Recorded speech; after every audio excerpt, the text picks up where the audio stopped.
Grand les Jeux, c'est donc le slogan de Paris 2024 qui a été dévoilé hier. Emmanuel Macron a réuni lundi le tout premier Conseil olympique et paralympique. Finances, sécurité, billetterie, tous les sujets y ont été évoqués. Un point d'étape à 2 ans de l'événement. Arrêtons-nous ce matin sur le village olympique, un immense chantier en construction équivalent de 70 terrains de football où logeront, Naël Maskoum, plus de 14 000 athlètes.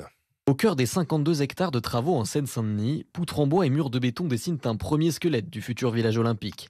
Yann Krasinski est le directeur des opérations. On a environ 37 grues sur le village des athlètes qui fonctionnent en même temps, ce qui est très très rare, voire unique en France. Ce qu'on peut dire, c'est qu'on est aujourd'hui parfaitement dans le planning qu'on s'était fixé début 2018. Autre défi de taille, limiter l'impact écologique d'un tel chantier.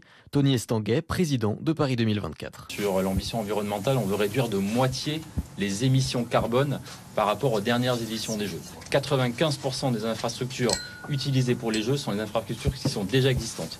On va construire 10 fois moins d'équipements que par rapport aux derniers Jeux. Le village olympique sera livré le 1er mars 2024. Après les Jeux, il sera réaménagé notamment en appartements pour près de 6 000 habitants. Et à 2 ans de Paris 2024, Emmanuel Macron revient ce matin sur les enjeux de cet événement dans les colonnes du journal L'Équipe. Il s'arrête notamment, Carence Munoz, sur le volet financier.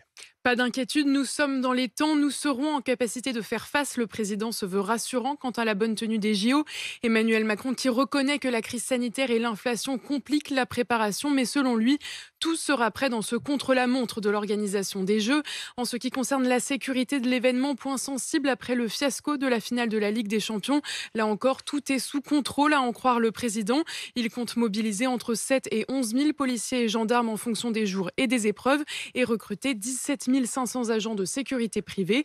Une part conséquente du budget, le coût global des JO de Paris atteint aujourd'hui quelques 8 milliards d'euros contre les 6,8 milliards présentés en phase de candidature. Mais il n'y aura pas d'impôt JO, promet Emmanuel Macron.